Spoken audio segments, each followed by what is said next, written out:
Rabotaï, nous sommes le tout Betamouz.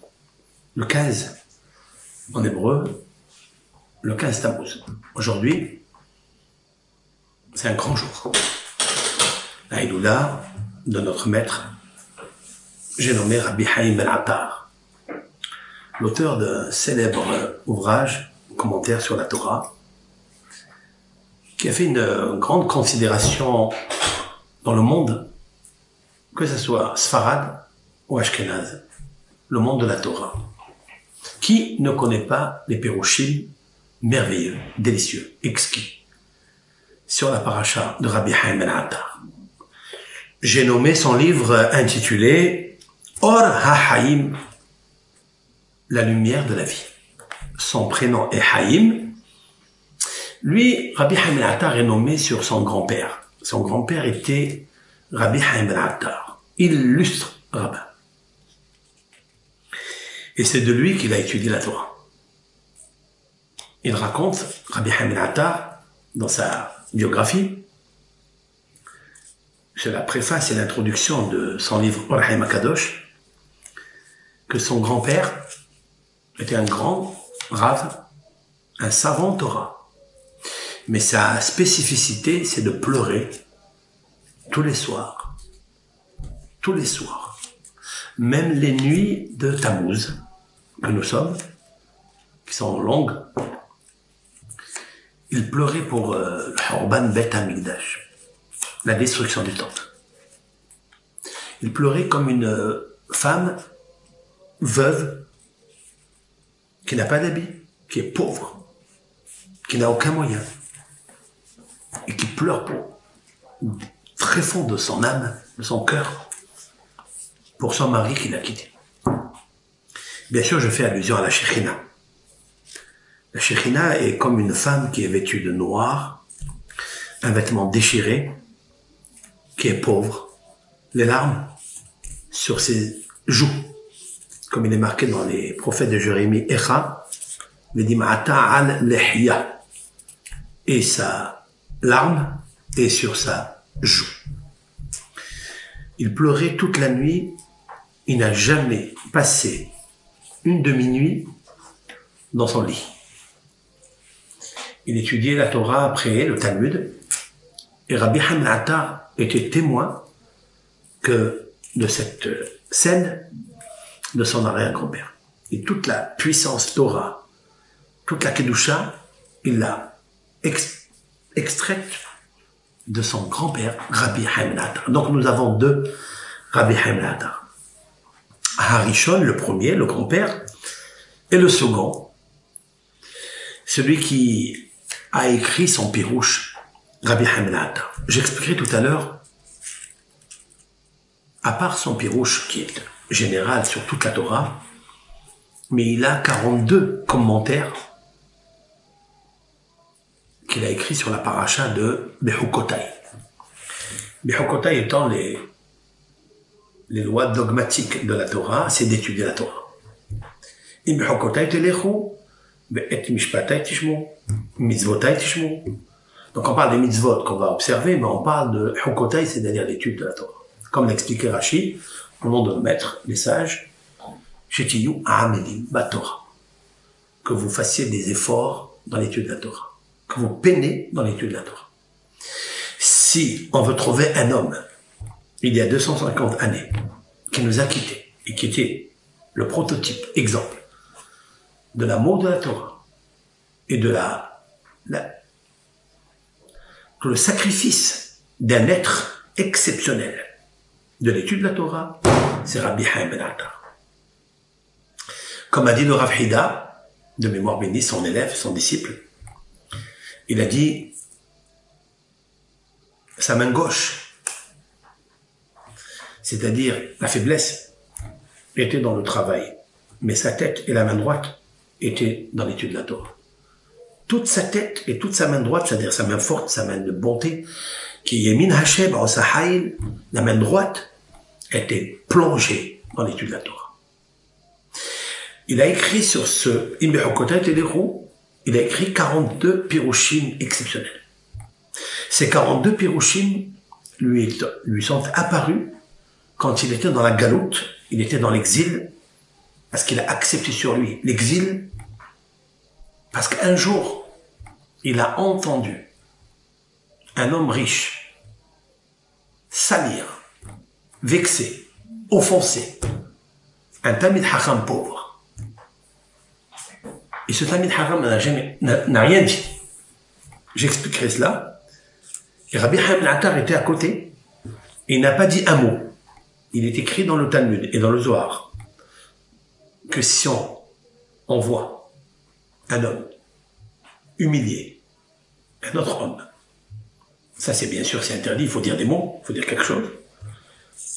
Mais si l'homme humilié, l'homme vexé, offensé, est un Talmid Chacham qui étudie la Torah et tu dis rien du tout, alors il y a une xéra, ra'a, il y a un verdict mauvais qui est déclenché dans le ciel contre la personne qui écoute et qui ne dit rien.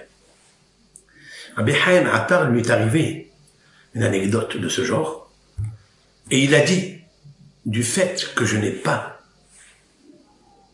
récusé les paroles de cet homme riche, que je ne me suis pas insurgé contre lui, donc il mérite 1 an de galoute. Et Rabbi Haim al-Attar est sorti, donc il a quitté la ville de Salé et il est allé à la ville de Marrakech, mais en passant par des tribulations, des difficultés, des humiliations. Considéré comme un pauvre, il a enlevé le titre de Rabbi en laissant Haim ben Attar, mais personne ne savait qui il était. Et lorsqu'il arrive dans une forêt, il s'assoupit et il dort. Et c'était dans la paracha de Bechukotai, il a commencé à recevoir une révélation que le ciel lui révélait dans cette forêt les 42 pirochim, 42 explications fabuleuses, mielleuses, exquis, délicieuses, serties de diamants et d'orfèvre, Ketem Ophir de la Torah. Lorsque Rabbi Haim al-Attar s'est déplacé, il est allé donc dans la ville, dans une des villes, voilà que il est invité par un notable, et ce notable le reçoit bien, il voit que c'est un homme sérieux, un homme soumis, avec un visage rayonnant, mais il ne sait pas que c'est le Rabbi Haim al-Attar. Et voilà que cette personne-là lui dit à Rabbi Haim al-Attar, viens, on va aller chez le Rav de la ville, le jour de Shabbat. C'était un moment où le Rav, il donne des explications sur la paracha. De très belles explications. C'était la paracha de Bechukotai. Le Rav de la ville, donc la Saouda Rishona, c'est-à-dire le vendredi, après avoir mangé le poisson, il donne 14 pirouchim, 14 explications, commentaires sur la paracha de Bechukotai, sur le premier pasuk. Et il dit, il sort de sa bouche, ces pirouchim que je vous donne maintenant, on me les a révélés du ciel ce vendredi soir, et ils l'ont dit dans le ciel au nom de Rabbi Haim ben Attar.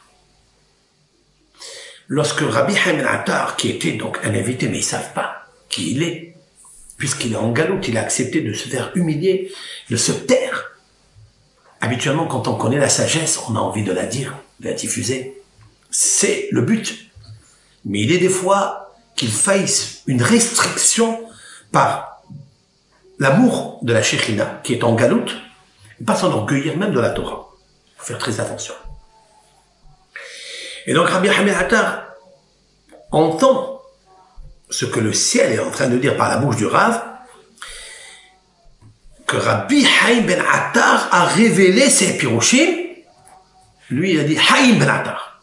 Il a ôté le mot Rabbi. Il a dit Haim ben Attar. Vous imaginez un petit peu ce qui se passe dans l'assistance, dans la table, sur la table. Le Rav est froissé que cet invité qui ne sait même pas qui il est. Imaginez la personne qui l'a amené chez le Rav. était très très vexé, mais il n'a rien dit parce qu'on est à table, on est Shabbat, on s'énerve pas le jour de Shabbat. Comment est-ce possible que cet invité, qui apparemment est un homme simple, il peut ôter le nom de Rabbi à ce maître célèbre, précieux, Rabbi Haïm ben Attar. Mais vous imaginez que Rabbi Haïm ben Attar l'a fait parce qu'il est en train de subir le processus de galout, d'exil. Il a enlevé le mot Rabbi, qui est un noble renom, c'est une grande qualité d'être Rabbi, pour le fait d'avoir entendu un bisayon d'un riche, un Talmid Chacham, qui lui s'appelle Rabbi, et que lui n'a rien dit. Pourquoi la causalité d'accepter sur lui un nom de galout? Donc il a enlevé le mot Rabbi, comme s'il n'acceptait pas maintenant que lui s'appelle Rabbi Haïm ben Attar. Haïm ben Attar. À Saouda de Avram Avinu, c'est-à-dire le lendemain, après la Tfila, le Rav, donc le Marat de Atra, le maître de la ville, il recommence encore un pirouche et il donne 14 pirouchim, 14 commentaires sur Parashat Bechokotai, un délice, et il dit, dans le ciel on m'a révélé que Rabbi Haïm ben Attar va dire ces pirouchim-là. Et encore une fois, Rabbi Haïm ben Attar, donc notre fameux homme de galoute, il dit Haïm ben Attar. Vous imaginez la colère de tout le monde. Mais personne ne dit que c'est Shabbat. Puis, à Saouda Shlishit, vous savez, le moment de Minha de Shabbat, après Minha, tous les rabbanim, Kedoshim, les grands maîtres de la Hassidout, de la Kabbalah, proposent à leur Kahal un Dvar Torah, parce que ce qu'on appelle dans le Zohar HaKadosh, Ar'ava d'Eravin, c'est-à-dire c'est le moment de volonté le plus fort, Minha de Shabbat. Lorsque le Sefer Torah est ouvert, il nous faut prier pour tout ce que vous voulez, Minha de Shabbat. C'est marqué dans le Zohar, Ra'ava, c'est-à-dire Ratson de Ratson, c'est-à-dire la source de toutes les bonnes volontés sont déversées à Minha de Shabbat. Et c'est là le moment qui s'appelle en hébreu Arich Anpin. Arich c'est long, Anpin, visage. Longadim. C'est-à-dire que Dieu procède par la séphira de Keter. Le Keter, c'est-à-dire la couronne. Le Keter, c'est le Ratson. C'est la volonté. La volonté de Hachem Bar. Cette volonté est placée à Minha de Shabbat. Ratson. D'ailleurs, on a dit Vani Behazecha, c'est marqué là-bas dans la Tfila, At Ratson. C'est le moment de Ratson. Et donc, le Rav va parler à toute sa communauté et il va dire encore 14 commentaires sur le Pirouch. Ça fait en tout 14, ça fait 42 Pirouchim. Et il dit, au nom, dans le ciel, on dicte cela, on déclare cela, au nom de Rabbi Haïm ben Attar. Et là, encore une fois, devant tout le Kahal, il dit Haïm ben Attar. Et là, bien sûr, personne ne peut dire encore quelque chose parce qu'on est encore dans le Shabbat. Mais Motsai Shabbat, dès qu'arrive Motsai Shabbat, le Rav rentre dans une chambre, il vérifie une halakha et il veut mettre en anathème l'invité qu'il ne connaît pas, en anathème, en quarantaine, parce qu'il a enlevé le mot Rabbi à ce célèbre commentateur de la Bible, pas seulement commentateur, mais qui s'appelle Rabbi Haïm ben Attar, Ora Haïm HaKadosh. Rabbi Haïm ben Attar s'appelle Ora Haïm HaKadosh, son commentaire Ora Haïm HaKadosh. Vous savez qu'il y a 3 rabbanim qui sont nés en diaspora et que on leur a donné le titre de Kadosh. Ça. Le premier, c'est Rabbi Moshe Alsher HaKadosh. Le Rav Moshe Alsher, qui a écrit son livre intitulé sur la paracha Torat Moshe, qui était un grand, célèbre commentateur de la Torah. C'est au temps du Harizal, c'est à la ville de Sfat, au temps de Rabbi Haïm Vital, de Rabbi Yosef Karo. Le Rav Moshe Alsher, c'est lui qui a ordonné, qui a donné la smicha de Rabbanut à Rabbi Haïm Vital. C'est un grand hacham de la Torah. Le Hari Akadosh rentrait dans sa synagogue pour écouter les cours de Rabbi Moshe Alshich.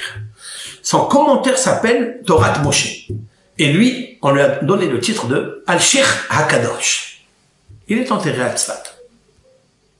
Le deuxième à qui on a donné le titre de Kadosh, c'est Rabbi Avraham Horowitz, le Baal Shlah, Shnei Luchot HaBerit. Shlah HaKadosh. Shlah, Shnei Luchot HaBerit. Vous connaissez la prière de Laman, du Shlah HaKadosh ou du Hinuch. Rabbi Avraham Horowitz, c'est un grand hacham d'Israël. Ishaya. Kadosh. Et le troisième, qui est né au Maroc, il s'appelle Rabbi Haïm Ben Attar. Ora Haïm HaKadosh. Cet homme-là est né dans la ville de Salé, au Maroc.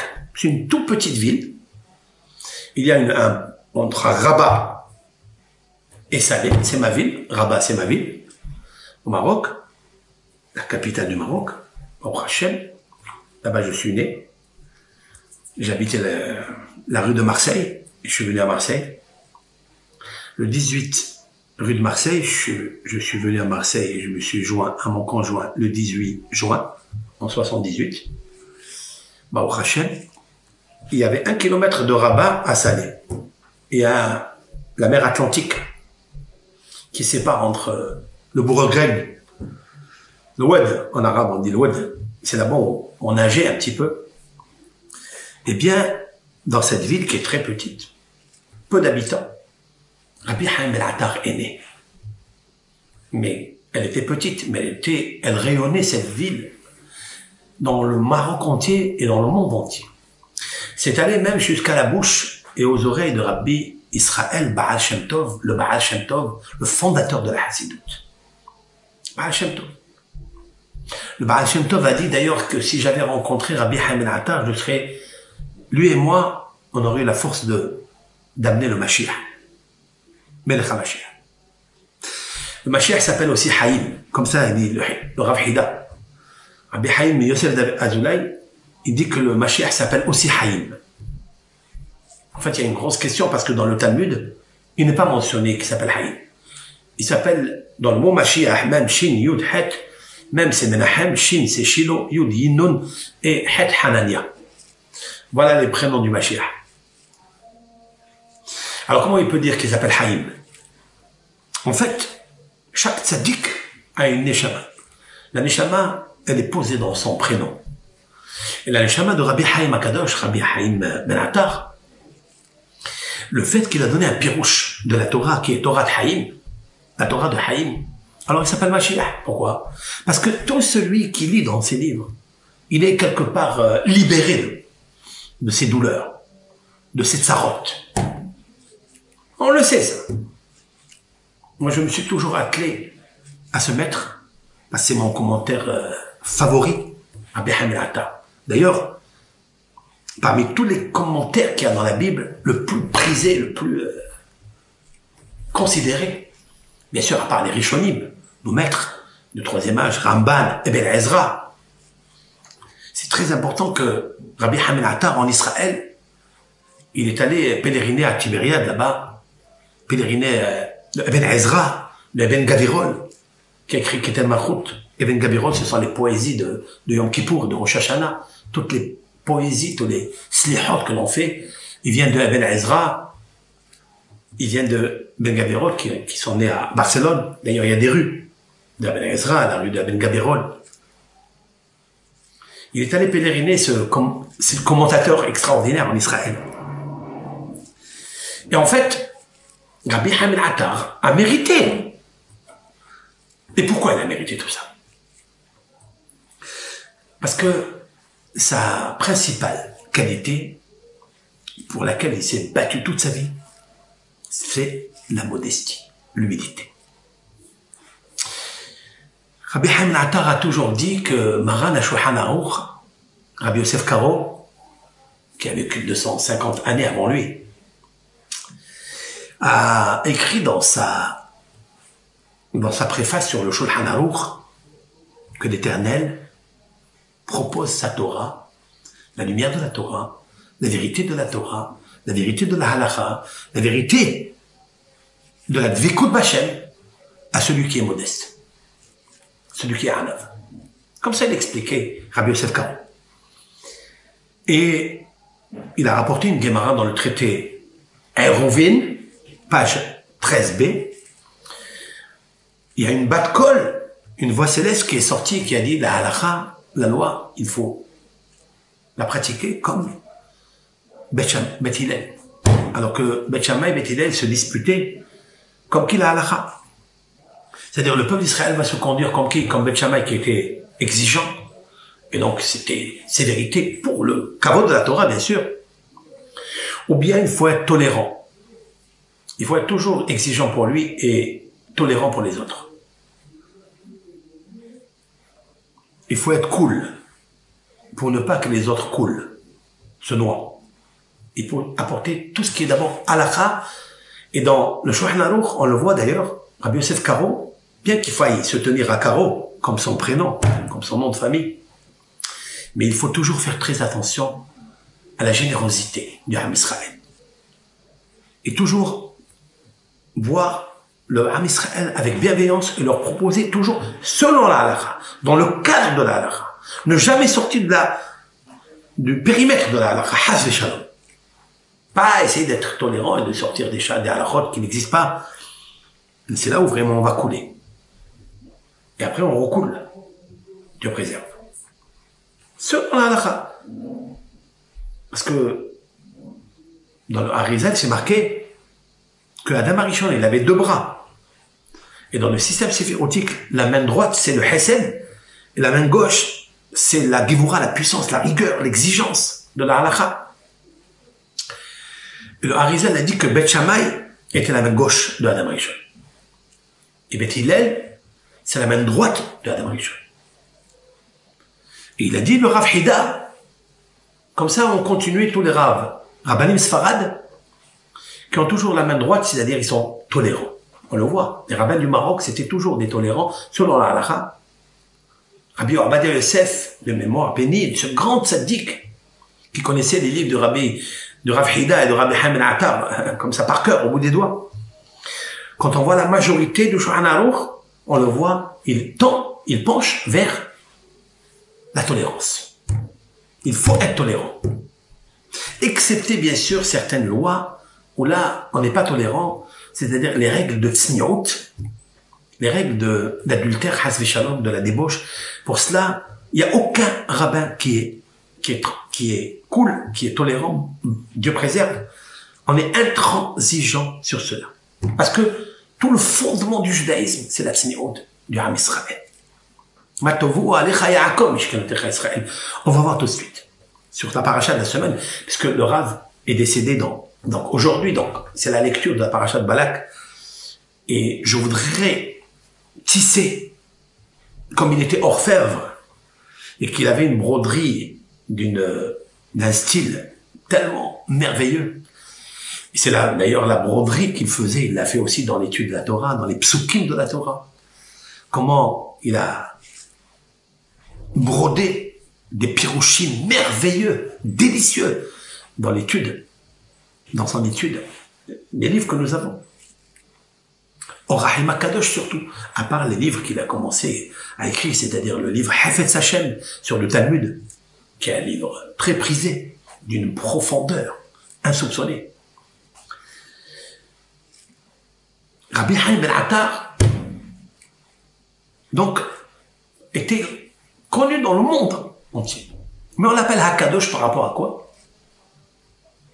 Pourquoi le mot Kadosh? Toujours le mot Kadosh, Kedoshim, vient toujours à côté. Il est une barrière par rapport à la débauche. Ce Rav était accusé par une femme qu'il a commercé avec elle. Et que, Hazve Shalom, il ne l'a jamais touché. Et que elle a badigeonné le lit avec du blanc d'œuf qui ressemble à la matière séminale. Elle a dit à tout le monde, regardez ce qu'il a fait. Rabbi Haim Attar était un homme très beau. La Torah rayonnait de son visage.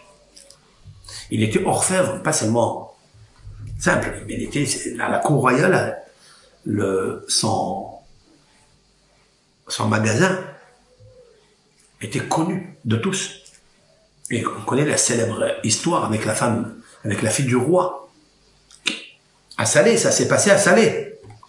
Avec la fille du roi, qui devait se marier, qui lui a commandé donc les vêtements royaux, sertis de diamants et de métaux précieux. Et que lui, il n'était pas dans l'orfèvrerie, il a laissé un non-juif qui s'occupe de ça. Et le non-juif n'a pas terminé le boulot. Et en plus, il l'a pas fait correctement comme pouvait le faire Rabbi Haïm el-Attar.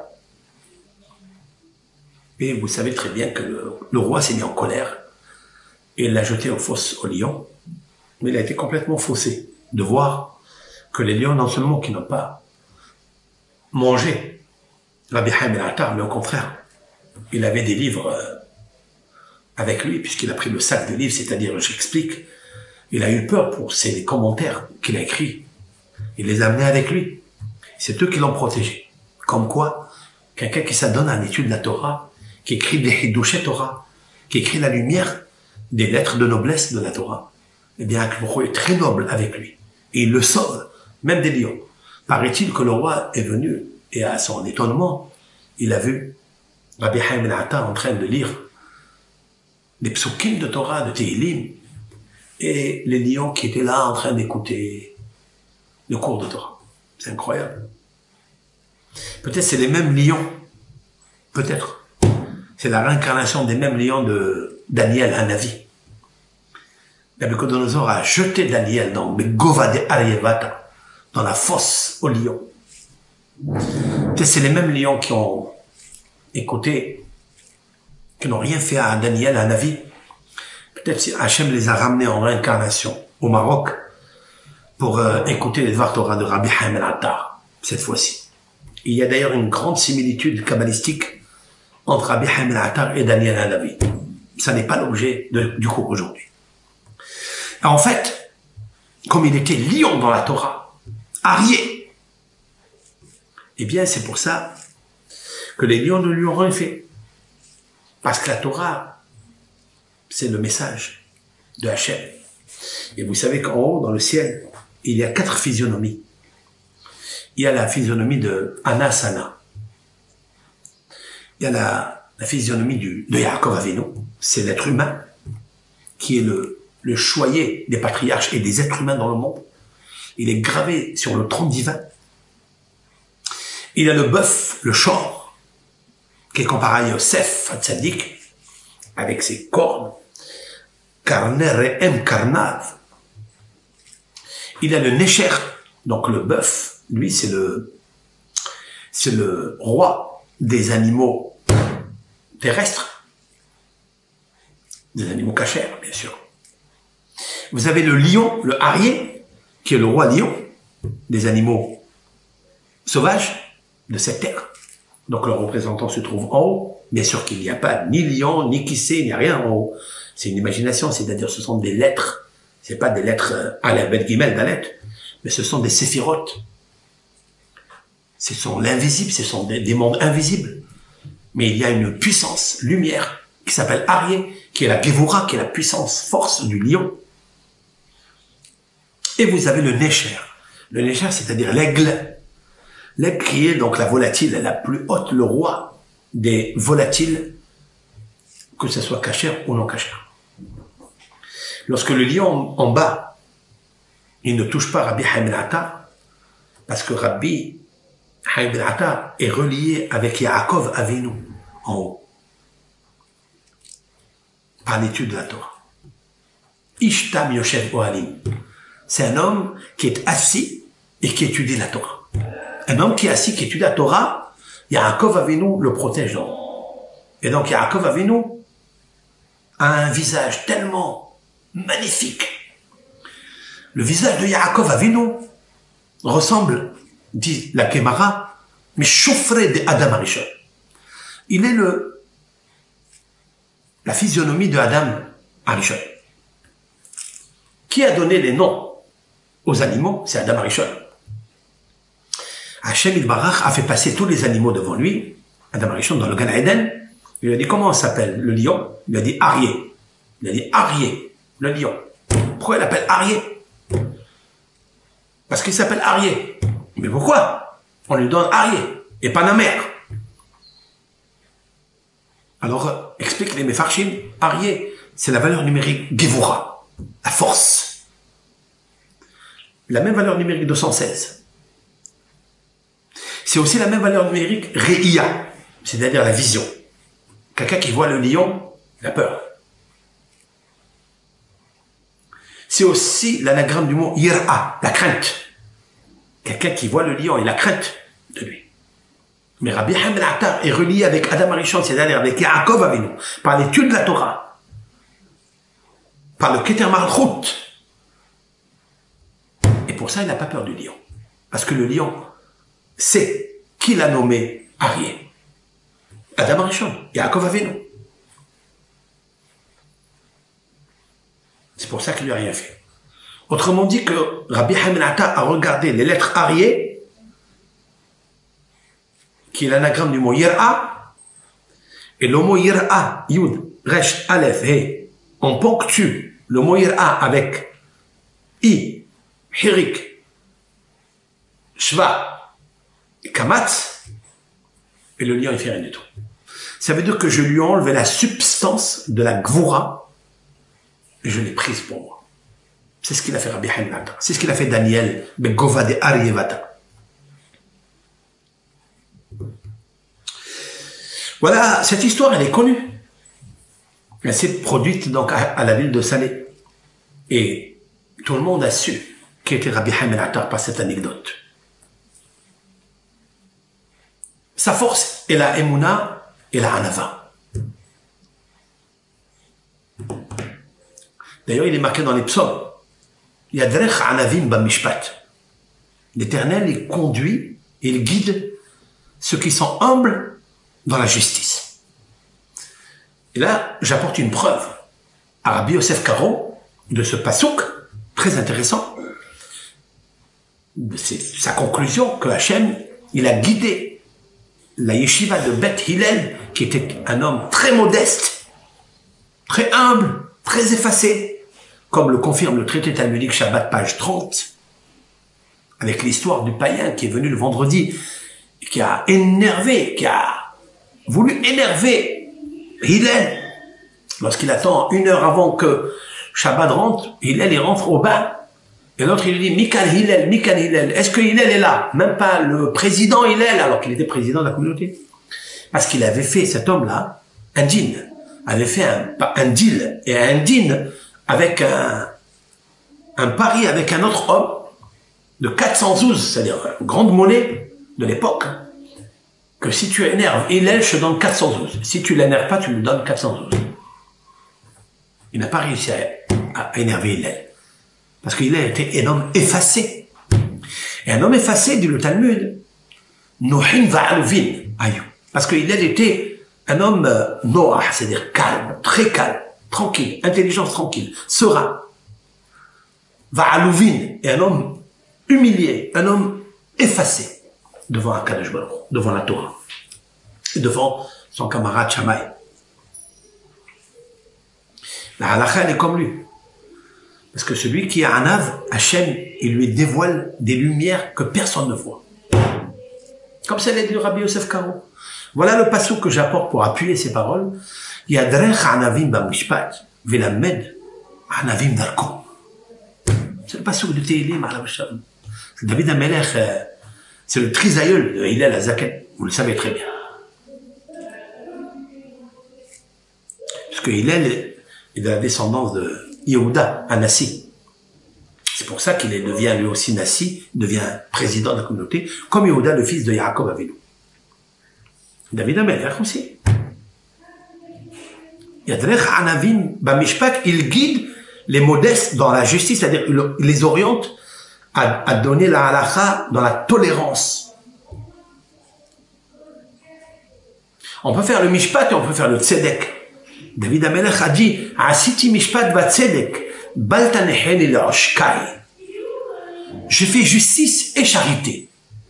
il faille toujours que la justice avec laquelle tu juges tes frères et tes sœurs soit toujours charité, tolérance. C'est ça David Amelech, c'est Rabbi Hamid Attar. Le plus grand maître de l'époque, c'était Rabbi Hamid Attar. Rabbi Hamid Attar, quand il est monté en Israël, parce que je passe, il a pèleriné des rabbanim. Il est parti pèleriner le camarade de David Amelech, Hoshaya Arki. David Amelech avait des ennemis juifs. Doeg et Ahitophel. C'était ses maîtres qui humiliaient David.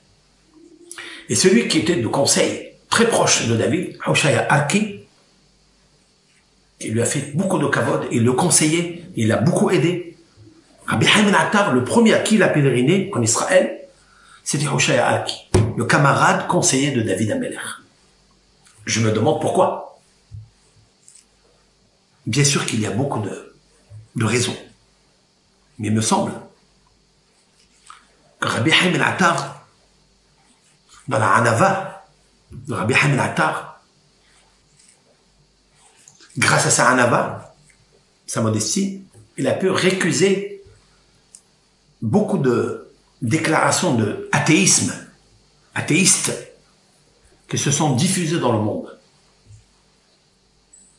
Et David Amelech a subi des humiliations de Ahitophel, de Doeg vers Ahitophel. Et donc, Rabbi Hamid Attar est venu secourir, est venu demander des prières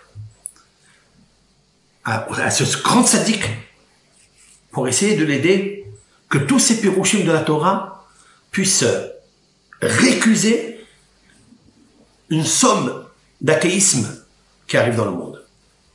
C'est connu ça, que le pirouche de Rabbi Hamid Attar, si on l'étudie, il est d'un niveau tellement haut, tellement du Gdusha et tellement simple dans la lecture. C'est la capacité d'un homme tzaddik, c'est qu'il arrive à écrire des choses les plus compliquées dans les mots les plus faciles. Pour que l'homme qui écoute devant toi, il comprend les choses. Il peut après changer, s'élever. Rabbi Hamid Attar, comme son nom l'indique, Haïm, la valeur numérique 68, Hacham, comme la valeur numérique sage, Hacham, c'est un grand Hacham de Torah. Avant de quitter donc le Maroc, il est passé par Livorno, en Italie.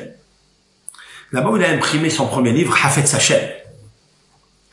Et lui, il sait que il va monter en Israël, il va devoir s'asseoir et étudier la Torah. Mais il a entendu qu'en Eretz Israël, il y a beaucoup de difficultés de Parnassa. Et c'est très difficile d'étudier la Torah. Et comme il ne voulait pas être subventionné par un mécène, c'est pourquoi il a choisi d'être orfèvre au Maroc, donc il a gagné un peu d'argent. Et avec ça, il se nourrissait. Mais comme maintenant il veut monter une yeshiva avec des hachamim, Knesset Israël, elle s'appelle Knesset Israël, ça veut dire au nom de la Shekhinah, qui est le Knesset Israël. Eh bien, il est parti voir les notables en Italie, à Livourne, et il leur a demandé de subventionner cette yeshiva. Subventionner cette yeshiva, c'est ce qui a été fait. Quand il était rassuré qu'ils allaient envoyer donc les sommes qu'il fallait pour qu'ils puissent s'asseoir, étudier et enseigner, écrire ses livres, c'est là où il est monté avec beaucoup de difficultés. Mais il n'a pas pu résister à Jérusalem parce que c'est là où était orienté son cœur, son âme, mais parce qu'il n'y avait pas de Parnassa. Donc il était obligé de quitter, il est parti à Akko, là où il y a tous les bateaux qui arrivent. Et là, il a fait un peu de Parnassa là-bas, il pouvait étudier dans sa maison qu'il a louée, il a étudié la Torah. Puis aujourd'hui, bien sûr, on sait qu'il n'a pas vécu longtemps. Il est mort très très jeune, à l'âge de 47 ans. Et il a laissé des ouvrages comme un être humain, comme Mathusalem. Ça veut dire 970 ans. 930 ans, pardon. Parce que Mathusalem devait vivre 1000 ans. Il n'a vécu que 930. Il a laissé 70 à David Amelech. David Amelech, Abba Shalom, il a vécu 70 ans. Il disait Adam Arishon, ça dépend des Midrashim. Donc il a vécu 47 ans. Il est enterré maintenant à Har Zetim, le mont Zetim à Jérusalem. Et tous les ans, à cette période, il y a des milliers de personnes, Sfarad, Ashkenaz, Hasidim, Rabbanim, Nita'im, tous les courants Hassidim, tous les courants de Bnei Torah, et bien sûr tous les autres, viennent pèleriner le Rav. À côté du Rav, là, si vous allez un jour à Zetim, vous trouverez là-bas, il faut demander, si vous ne connaissez pas, la tombe d'un des grands maîtres de la Torah, avant lui bien sûr, qui s'appelle Rabbi Haïm Di Silva. J'ai nommé l'auteur du Pri Hadash. Rabbi Haïm Di Silva. Faut aller pèleriner ce Rav. Ce Rav a écrit un commentaire sur le Shulchan Aruch et quelquefois il a même fait opposition à Rabbi Yosef Karo, Shulchan Aruch, parce qu'il était aussi très grand dans la Torah. Et des fois, il a contesté les paroles de Rabbi Yosef Karo. Comme la règle générale de la Torah, avec Kavod, bien sûr. Il a écrit dans sa préface, ce Rabbi Haïm Di Silva, il a écrit dans sa préface que n'importe quel maître, qui viendrait le contredire après, qui n'est pas de son vivant, et qui n'apporte pas les preuves formelles, les preuves authentiques pour le contredire, après, mais avec Esrim Shana, après 120 ans, il viendrait sur sa tombe et il lui crasse le crâne dans la tombe. C'est façon de dire. Et tout le monde avait peur d'écrire un commentaire sur Rabbi Haïm Di Silva, le Pri Hadash. Tous les rabbanim avaient peur de contredire ce Rav. Il y a un maître qui a vécu à Amsterdam, à Francfort, parce que Rabbi Haïm Di Silva, l'auteur du Pri Hadash, était le Rav de Amsterdam. Un maître à Francfort, j'ai nommé Rabbi Yoshua Eshel de Barish, c'est-à-dire celui qui a écrit l'auteur du Pnei Yehoshua. Un livre, un Rav tellement grand, un Rav Ashkenaz, qui a écrit un ouvrage sur la Gemara, sur le chasse, le Talmud. Le Rav Hida a écrit dans son livre Ma'agal Tov, Ma'agal, c'est-à-dire la tournée, la bonne tournée, parce que le Rav Hida est sorti par la communauté de Hebron et de Jérusalem. Il est sorti en Europe 2 fois. Il a écrit son livre Ma'agal Tov, le tour, le bon tour. Il a fait toute la communauté Sfarad Ashkenaz dans le monde, en Europe, quoi. Et il est allé donc à Francfort. Il est allé voir le Pnei Yehoshua. Il était très jeune. Et le rabbi lui a dit, tu me donnes une approbation comme quoi tu me donnes une lettre pour que je puisse ramasser des fonds, récolter des fonds pour les pauvres de Jérusalem et de Hebron. Et ce dernier n'a pas voulu au début lui faire cette lettre-là. Parce qu'il y avait une coutume que les Ashkénazes ramassaient chez les communautés Ashkénazes et les Sfaradim, qui n'était pas une bonne chose d'ailleurs. C'est même une discrimination. C'est interdit de le faire. Mais c'est comme ça. Ça se passait comme ça. Et le Rav Pnei Yehoshua, dont je vous parle, il lui a dit, je ne pourrai pas t'écrire cette lettre-là. Sauf si tu me dis un Dvar Torah. Si tu me donnes à table un Dvar Torah, je peux te dire, je peux te donner cette lettre. Le Rav Hida avait écrit, donc il avait 27 ans.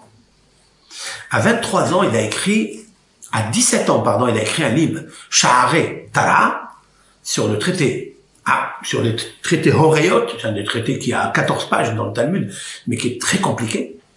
Et à l'âge de 17 ans, le Rav Hida a écrit donc un commentaire sur cette Gemara. Et à 23 ans, il a écrit le classique, le Birkei Yosef.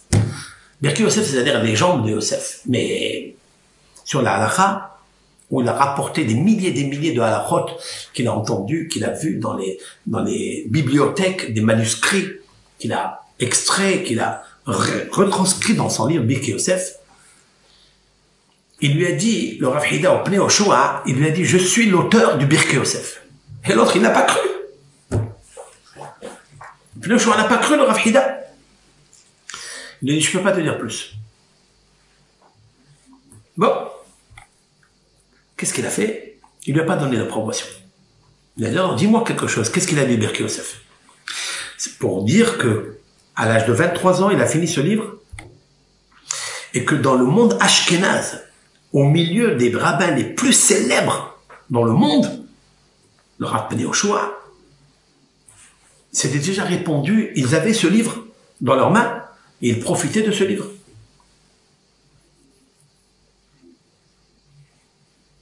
On raconte aussi sur le Hatam Sofer. Hatam Sofer devait permettre une femme à Aguna, Rabbi Moshe Sofer de Hongrie, il devait permettre une femme qui était, on ne sait pas où son mari se trouve, il ne revient plus, donc elle reste sans mari, puisqu'elle ne reçoit pas le guet, on ne sait pas s'il est mort. Et donc il a Rabbi Moshe Sofer, qui était un grand hacham ashkénaze, il veut permettre, mais il lui faut un deuxième rabbin avec lui. Il a écrit à un élève, à lui, il lui dit, s'il te plaît, tu peux me dire qu'est-ce que pense le Azoulay, c'est-à-dire Rabbi Haïm Yosef David Azoulay, le Hida, qui s'appelle Azoulay, qu'est-ce qu'il pense sur cette halakha-là? Si lui permet, moi je permets aussi. Comme quoi c'est, qu'est-ce qu'il dit le Birkei Yosef? Un autre maître aussi de Pouzna, Rabbi Akiva Iger, la première Masechet qui est Avodah Zara, il a écrit un petit commentaire, il a dit, regarde ce qu'il a écrit le Birkei Yosef, tel homme. Rabbi Yosef Karo, Rabbi Yosef Haïm Yosef Azoulay. Voilà que le Pnei Yehoshua, il veut pas lui faire la lettre parce que le Rav, peut-être il lui ment. Et voilà que, en fait, le Rav Pnei Yehoshua, il a écrit son premier livre sur Kiddushin, sur le traité Kiddushin, et il lui a donné au Rav. Il lui a dit, voilà, je vous offre mon livre. Et le Rav, il a pris, il a rentré ça, Rabbi Yosef Haïm Yosef Azoulay, il a rentré ça dans la chambre où il dormait. Et toute la nuit, il a écrit des commentaires sur ce livre que vient de sortir le Pnei Yehoshua. Des commentaires de partout, de partout. Il a fait des notations, il a contredit dans beaucoup de halachot, il a posé. Et il l'a laissé là-bas. Et il est parti le lendemain. Le Shamash, il arrive, il trouve le livre que le Rav avait offert à son invité. Il a pris, il a dit, ah, on dirait que ce Rav-là qui est venu, il s'est pris pour Rabbi Haïm Yosef David Azoulay, pour le Hida. Il n'a rien compris, surtout dans le livre, alors il a laissé le livre. Et puis, le Shamash, et il dit à Pnei Yehoshua, à ce maître, il lui dit, votre invité, il a laissé le livre, il a oublié le livre. Et le Pnei Yehoshua, il a dit, comment il a pu laisser ce livre-là? Je lui ai offert un livre, alors qu'il semblait d'être un Talmid Chacham. Il ouvre, il essaie de feuilleter un peu le livre, il le trouve plein de notations, rempli de A jusqu'à Z. En une nuit, il lui a apporté des choses qu'il n'a pas écrites, qu'il a écrit dans le Birkei Yosef, toutes des preuves, des traçabilités, des références, du Talmud, dans tous le chasse, tous les traités talmudiques et les midrashim, et le Shulchan Aruch. Le Rav Pnei Yehoshua a été saisi d'effroi et de honte. Comment il a pu laisser un homme qui était vraiment le Birkei Yosef? Il courait vite, jusqu'à ce qu'il a atteint Rabbi Yosef Haïm. Il lui dit, je t'en prie, excuse-moi, voilà la lettre. Il lui écrit les lettres et il lui demandera au Hida de prier pour lui. Là où il va, qu'il prie pour lui. Comme ça, c'est marqué dans Barakal Tov. Donc, je reviens maintenant à ce Pnei Yehoshua là. Lui, quand il a écrit un commentaire, il a aussi contredit le Pri Hadash. Pri Hadash, Rabbi Haïm de Silva. Celui qui est donc enterré à Har Hazetim, à côté de Rabbi Haïm al-Attar. Et des fois, il a contredit le Rav. Mais, quand il est monté en Israël, il est parti pèleriner le Rabbi Haïm al-Attar, il est parti pèleriner le Pri Hadash, Rabbi Haïm di Silva, il s'est agenouillé devant lui, il a commencé à pleurer devant la tombe du Pri Hadash, il lui a dit, je t'en prie, je te demande des excuses si je me suis trompé, ne viens pas après 120 ans me casser le crâne comme tu l'as écrit dans ta préface. Incroyable, la modestie. Pourquoi je cite ça? Parce que Rabbi Haïm al-Attar, lui aussi, il a écrit un pérouche sur la halakha dans Yoreh De'ah. Il y a un livre qui s'appelle Perot Ginosar. Perot Ginosar, cela veut dire les fruits. Ginosar, c'est un endroit en Eretz Israël où les dattes et les figues étaient mielleuses. Et tout celui qui mangeait ces fruits-là, on voyait que sur son front, il y avait de l'huile. Il y avait de l'huile qui transpirait de l'huile et de miel, tellement elles étaient douces, ces fruits. Pourquoi on a appelé ce livre Perot Ginosar? Parce qu'il y avait deux péris, deux fruits. Le livre, le commentaire sur le Shulchan Aruch de Rabbi Haïm di Silva, Pri Hadash, Peri Hadash, un nouveau fruit, et à côté, Peri Tohar. Peri Tohar, c'est le commentaire de Rabbi Haïm al-Attar. Et plusieurs fois, Rabbi Haïm al-Attar a contredit le Rabbi Hadash. Et donc, lui aussi, il a peur. Lui aussi, il a peur qu'un jour, après 120 ans, s'il n'a pas été juste dans la halakha, qu'il a contredit le Rav sans apporter une belle preuve, une preuve authentique, valable, que l'autre, il va venir lui casser le crâne, après, dans sa tombe. Et donc, il est parti, il s'est agenouillé lui aussi, il a demandé. Regardez la hanava. Regardez la hanava de ce Rav-là. Et aujourd'hui, mon Rav Rabotai, quand vous allez aujourd'hui, tout, Betamouz, où hier soir ça a commencé, des milliers de gens qui font la Hiloula de Rabbi Haïm al-Attar. Ça n'est pas grâce à ses commentaires sur la halakha, où on peut montrer sa force, etc., ou les commentaires qu'il a donnés dans le Talmud qui étaient merveilleux, grâce à son livre intitulé Ora Hayim HaKadosh, la lumière de la vie sainte de cet homme qui est Kadosh. Je vais terminer, il y a beaucoup d'histoires à raconter, mais je vais terminer avec une histoire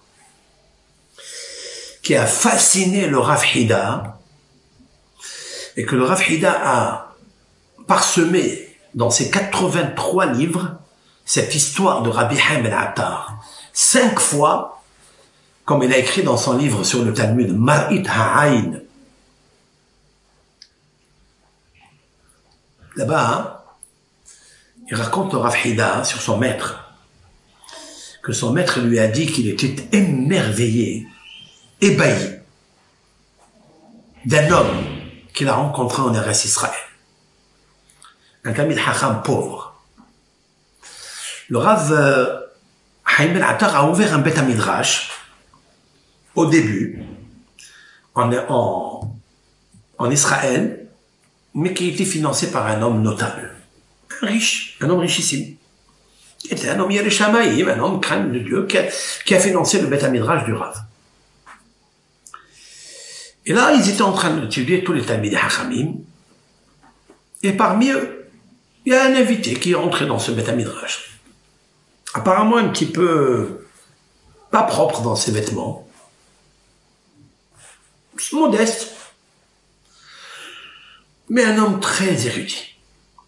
Il y a eu quelque chose de ce Rav qui était en train d'étudier et de sa main droite a envoyé un verre de café et il a sali tout le parterre. Ça arrive, ça nous arrive à tous. Peut-être c'est de là qu'il ne faut pas rentrer le café au Beth Midrash. Il faut rester les Beth Midrash propres. Mais la halakha nous permet, puisque notre métier c'est l'étude de la Torah, donc c'est comme notre maison. Et en fait, et là, le propriétaire, donc le mécène, en quelque sorte, rentre dans le Beth Midrash et il voit le parterre sali de noir, de café. Il se met en colère, il s'enflamme et il humilie cet homme-là qui a versé en lui, comme ça, face à lui, de lui dire des paroles très difficiles. C'est pas le kavod de la Torah, c'est pas le kavod du Beth Midrash. C'est quoi cette façon de faire? Et à quoi elle vaut l'étude de la Torah? Vous connaissez les Serara, quand ils rentrent comme le venin, alors on se permet sur beaucoup de choses pour salir son camarade. C'est plus que salir un Beth Midrash avec un café. C'est salir son âme, son kavod. Il s'est emporté et l'autre n'a pas dit un mot.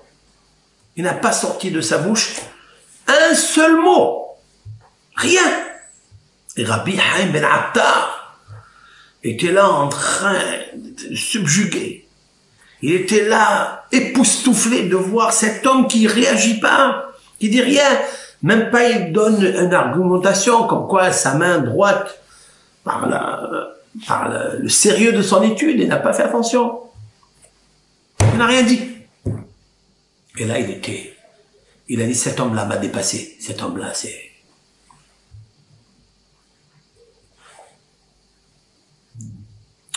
Finalement, il s'approche de cet homme-là et lui dit, écoute, je suis très étonné de ta grandeur, de ta modestie, avec une telle humiliation. Je ne sais pas qu'est-ce qu'un autre homme aurait fait. Nous, déjà, entre guillemets, nous, avec un petit quelque chose, on s'enflamme et on dit n'importe quoi. On se met en colère, on dit des mots, mais des vulgaires mots, même on maudit des fois. Toi, tu as reçu t'as déversé sur toi des sauts de honte, des mots qui vexent. Tu bouges pas. Ça, d'abord, je suis très ému de ça. Il lui dit, maintenant, je veux te demander quelque chose, s'il te plaît. Au moment où tu recevais les engueulades et les bisionnotes, les humiliations, je t'ai vu chuchoter quelque chose dans ta bouche. Tu peux me dire, qu'est-ce que tu disais? Alors, cet homme, il lui dit, écoute, le Zohar HaKadosh a dit que la Shekhinah, la lumière de Dieu, est comparée à une colombe. Cette colombe, elle est blanche et elle est légère. Cette colombe, lorsque le peuple d'Israël fait la volonté de Hachem, cette colombe couvre par ses ailes le Ham Israël. Par la blancheur, elle apporte l'innocence. Elle répare toutes les fautes. Elle apporte la paix dans le monde. Mais si le peuple d'Israël fait des avérotes, des péchés, alors elle devient lourde. C'est là peut-être le dérivé du slogan « mettre du plomb dans les ailes de la colombe ». C'est mettre du plomb, c'est-à-dire du fer, ce qui est lourd sur les ailes de la colombe, c'est-à-dire alourdir la Shekhinah. C'est une image. Et la Shekhinah ne peut pas voler, elle est très triste. Elle ne peut pas rejoindre le Mishkan. C'est ça que David Amelech, avec l'aide de Hachem, on pourra dire, David Amelech a dit Mi tenli ever kayona arufa ve'eshkona. Qui peut me donner, ça veut dire, il demande à Dieu d'essayer de le rendre comme une colombe avec des ailes pour voler. Ve'eshkona alim bamidbash sela. Eshkona, ça veut dire habiter. Eshkona, ça veut dire Shekhinah. Mishkan. Parce que la colombe, c'est le Mishkan. La colombe, c'est l'innocence. La colombe, c'est le couple. Et en fait,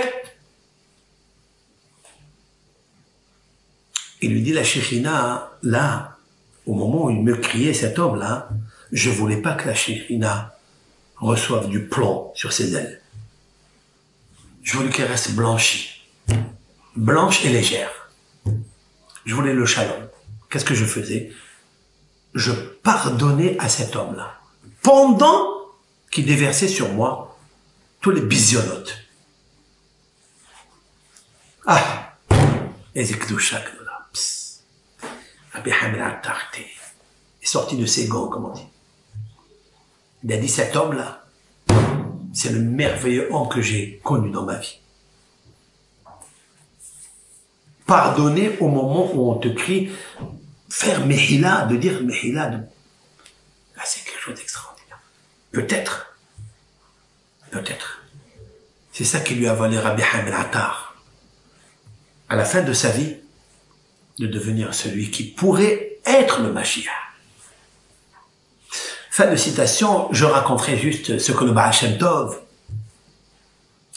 lorsque à Minha de Shabbat, comme d'habitude, il faisait son cours de Torah, et là, il sentait sur lui quelque chose qui n'était pas normal, qui lui arrivait.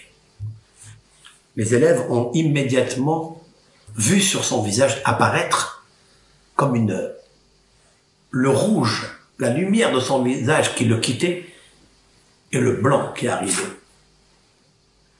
La tristesse. Mais il n'a pas voulu dire. Moussaï Shabbat arrive. Ils ont dit, Rav, que s'est-il passé au moment que toi-même tu nous as expliqué Ra'ava de Ra'avin, c'est-à-dire la volonté de la volonté de la volonté de Dieu, c'est la joie, pourquoi tu étais triste?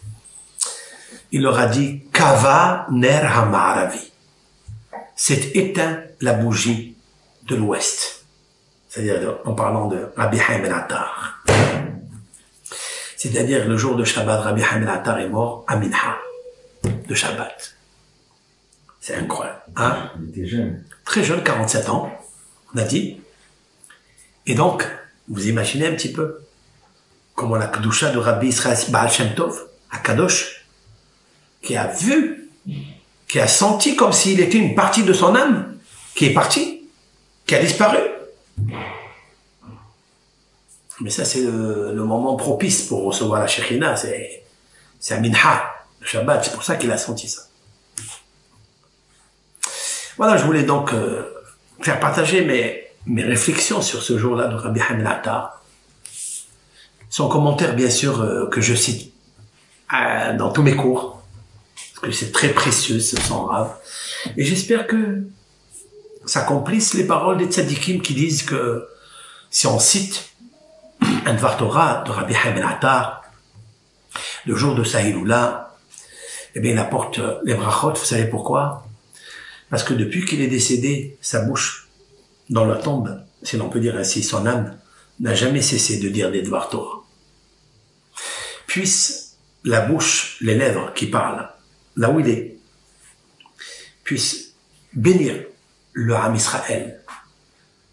Contrairement à Bil'am, qui voulait maudire le peuple d'Israël. Parce que si il est mort dans cette paracha, un petit remède quand même, dans paracha c'est marqué Vayomer Bil'am, Vayomer Bil'am, Vayomer Bil'am, Vayomer Bil'am, il a dit Bil'am, il a dit Bil'am. Comment on va contredire ces paroles de Bil'am? Comment? Alors que la force est là dans sa bouche. Eh bien on va le contredire avec Rabbi Haim el-Attar. Pourquoi?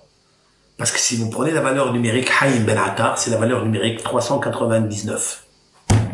C'est comme la valeur numérique de Vayomer Bil'am. Amen. Ça veut dire qu'il est mort dans cette paracha pour contredire toutes les paroles de Bil'am. C'est ce que ça veut dire. Et lui, il a dit, Ma tovu alecha Yaakov ishkenotecha Israël. Ma tovu alecha Yaakov. Combien sont belles tes tentes quand tu te conduis comme Yaakov, c'est-à-dire humble. Si, comme lui il a fait, si tu te conduis comme Yaakov, qui était humble, Akev, c'est-à-dire le talon, celui qui est à la fin, celui qui est humilié, celui qui est écrasé, alors matovo alecha, combien ils sont belles tes tentes. Et si tu fais avec la hanava, tu embellis tes tentes par la modestie. C'est ce que a besoin chaque couple, d'ailleurs, de s'embellir avec la modestie, de ne jamais dire ma, c'est quoi? Ma. C'est toujours dit, Yaakov, je suis rien. Alors, Mishken Otecha Israël. Ça veut dire Israël reçoit la Shekhinah qui est le Mishkan. Il reçoit la Shekhinah dans son couple. Et je dirais pour lui aussi, pour le Rav, qui a laissé ses écrits qui sont des lumières dans tous les Mishkenot Israël. Dans toutes les synagogues, dans tous les Bati Midrashot, il y a son écriture, sa parole qui jaillit, qui est magnifique, qui éclaire le peuple d'Israël. Puisse le peuple d'Israël être éclairé par la bracha, par la lumière de Or, Hahaim, Hakadosh, Rabbi Haïm Ben Attar. Amen.